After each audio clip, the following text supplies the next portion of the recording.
Hey guys, this is a February 13th fishing trip. Let's do it.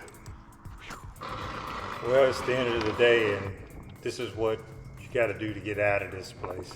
You got to climb this hill, and it's pretty tough. So that's why I'm using the Lynx, and it's a lot lighter than the PA. But I got a limit. Get ready to check it out.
Let's go, let's get it done. Yeah.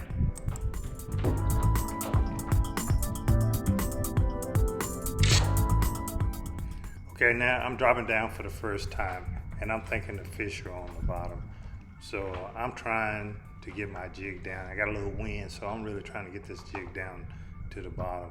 And then I noticed that the jig wasn't sinking. I was like, what in the world was going on here? And I had a fish on and didn't even know it.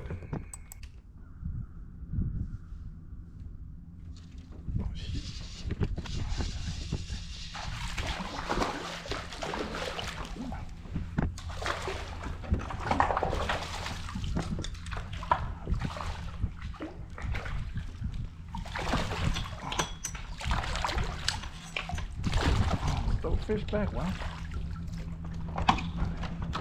Trying to catch fish hit that jig on the way down. Like, why this jig ain't sinking?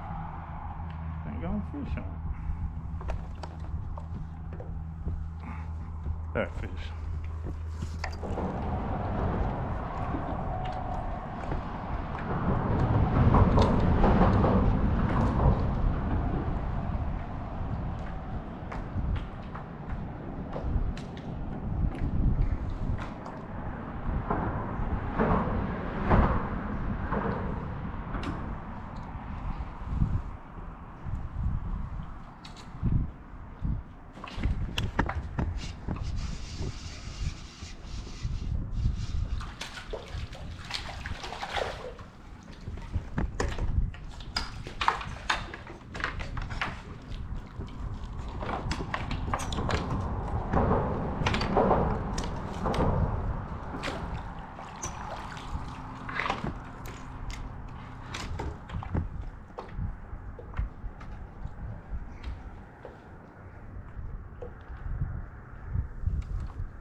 Nice fish.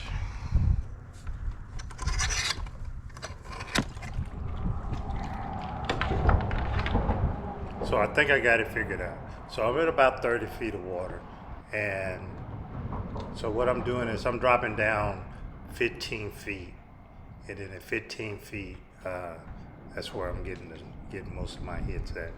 So basically, I need to try to nail down that 15 feet each time I drop down, and then if I get it just right, then I get a hit right away.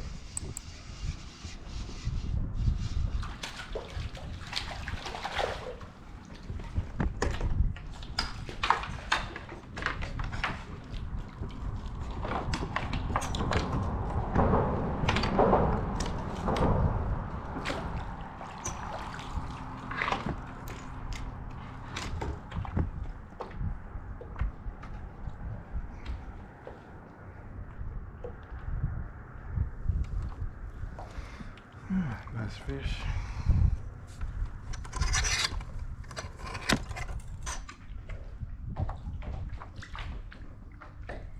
So the water temperature was about 52 degrees, and the air temperature in that sunlight, I would say it was about 60 degrees in that sunlight.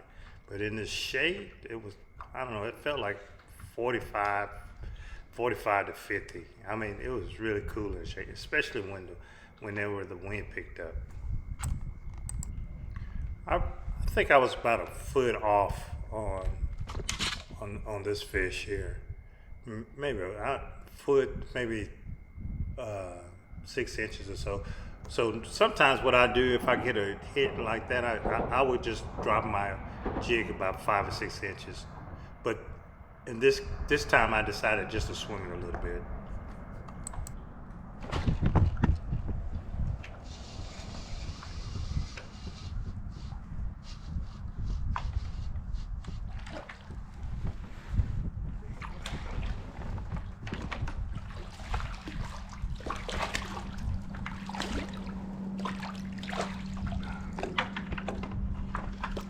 Fish are big today. Whew.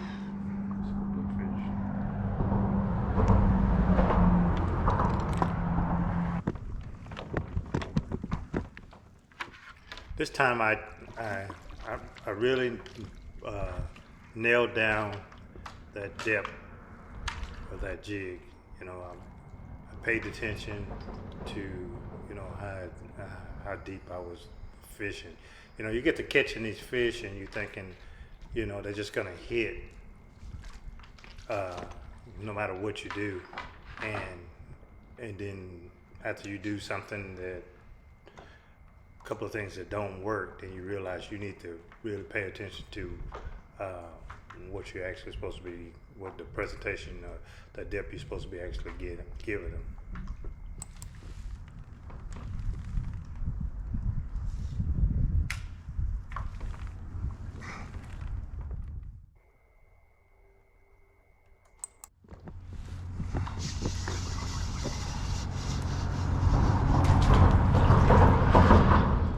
You know, you start catching big fish at the start of the day, and when you start catching, like for instance, this fish is 11 inches. It just don't. I mean, I honestly thought that fish was, you know, 9 3/4, and so I checked the dimension on it, and this fish was 11 inches long.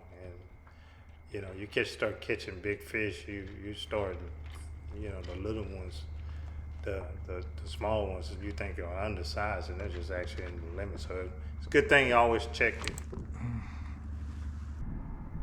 Look at me drowning that bait in that scent. So a lot of times what ended up happening is you know, the bite slows down. And so I'm start thinking, coming up with some strategy of, you know, how to, you know, pick this bite back up.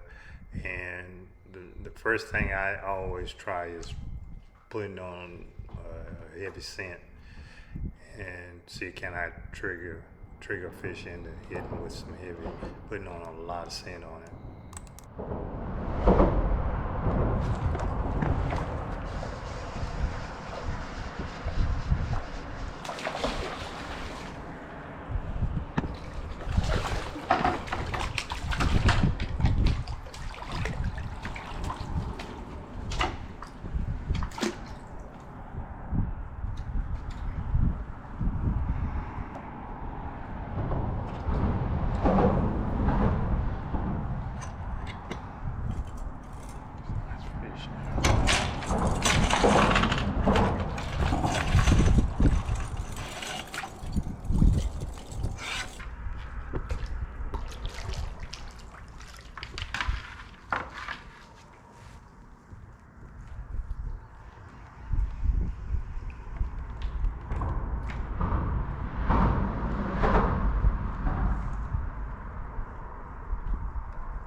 That one was on the bottom, but it was.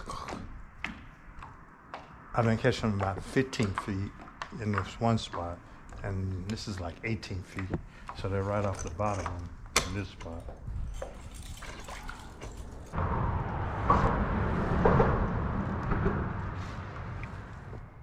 There's one more thing about using scent on your bait. Say for instance, on your way to the lake, you stop and bought gas, and then you get a little gas on your hand, or the day before you did something that that industrial type scent is on your hands. Well, that's going to transfer into your bait. So you could use scent to cover that up.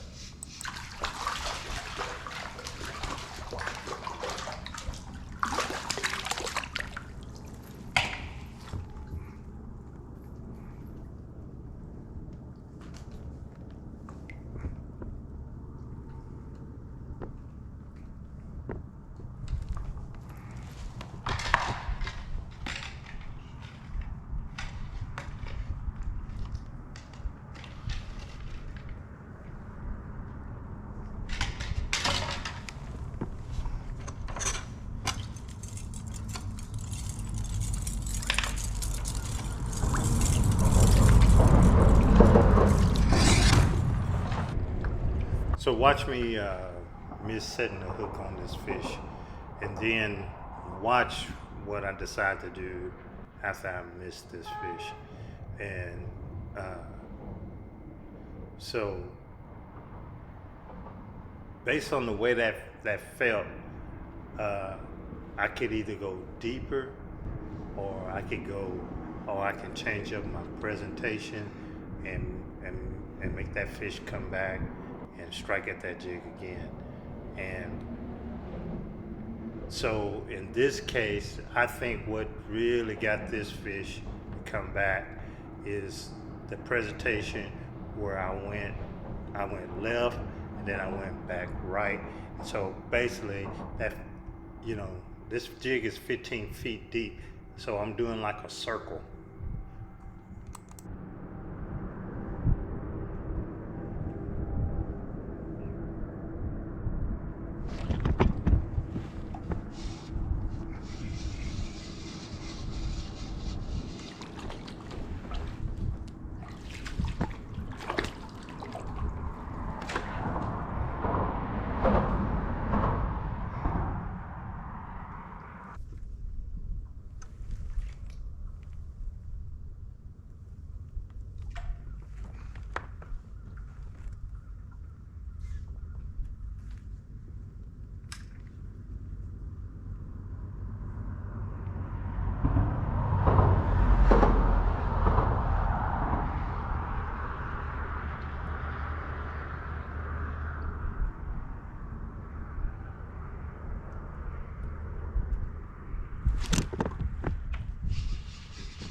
So one of the great ways to catch these fish is getting them to hit off of a reaction, and basically the bait swimming by them at a pretty good speed, and then the fish just reacts and then it hits the bait, and usually that's a really good hit.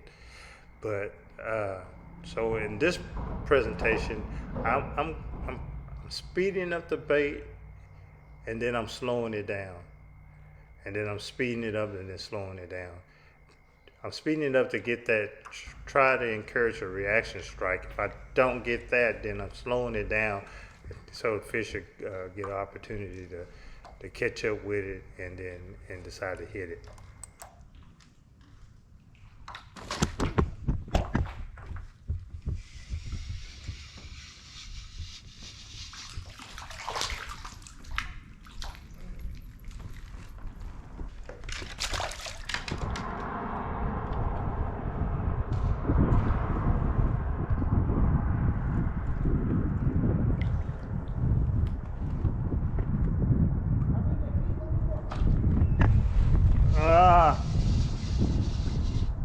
I think 10.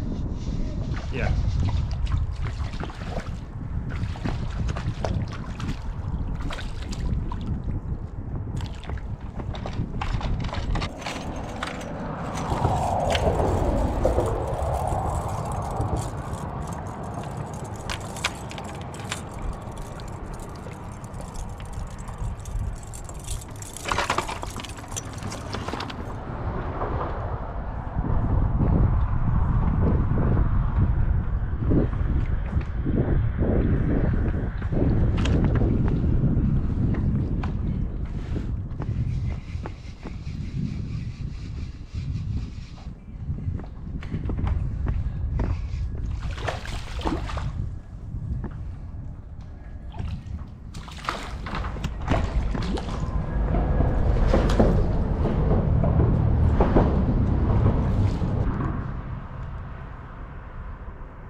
A lot of times I get asked how long should I leave my bait in the water before I, basically give up and move to another spot, or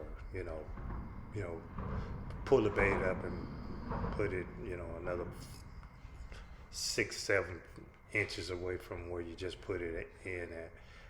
And I don't know what the good answer to that question, but I think a lot of times the really fast hits are within 30-45 seconds, but that's really not no guarantee.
Okay, here we go, this left hand hook set.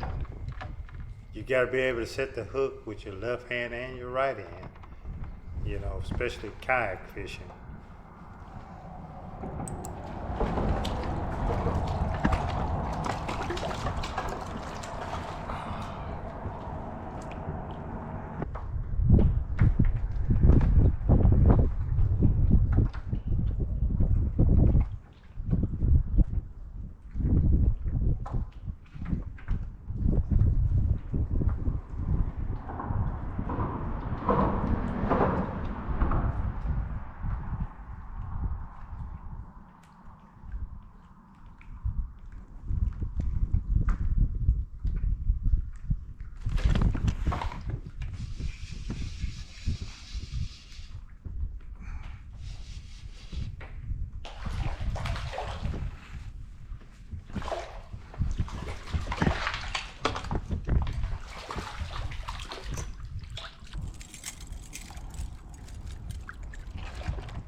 got another left hand hook set coming up here.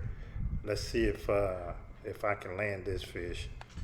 You know, that other one, I didn't get the hook set in the fish deep enough to keep him on the hook.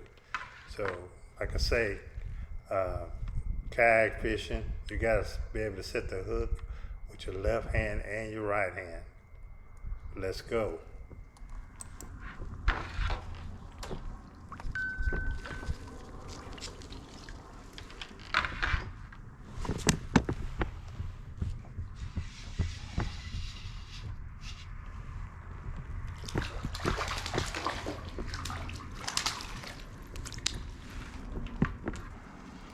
Look how calm the water is. When the water's this calm, man, it really improves my presentation, and I can make that bait look like a minnow swimming along beside the fish. You don't get it a lot, but when you do get it, man, take advantage of it and put down a great presentation.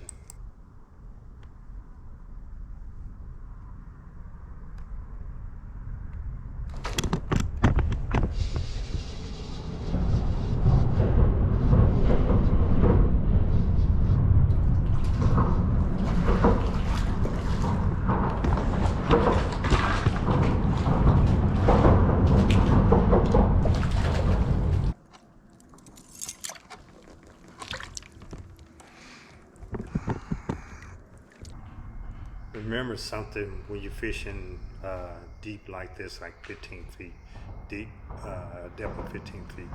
So that bait is not below the rod tip. It's out behind the rod tip. So I'm drifting off to the left, and that bait is not directly under my rod tip. It is lagging behind because the weight that I'm using, that 1/8 ounce weight, is not going to keep that jig directly underneath the rod tip. So at that angle, the bait is actually shallower than what I want. So what I'll do is I'll come back to it to get it to catch up, that the jig can catch up with the rod tip.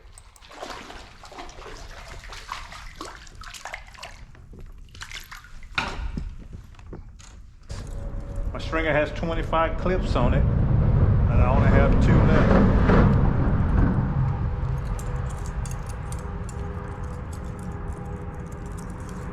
I'm done.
Look like we're gonna have another left-hand hook set. Spoiler alert, this fish is small, so you know, the smaller fish, it's easier to get the hook set in them.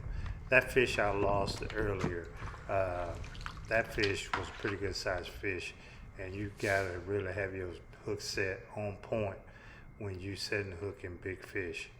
Because the bigger the fish, the harder the mouth is. So just remember, when you're catching big fish, you gotta be setting the hook really, really hard.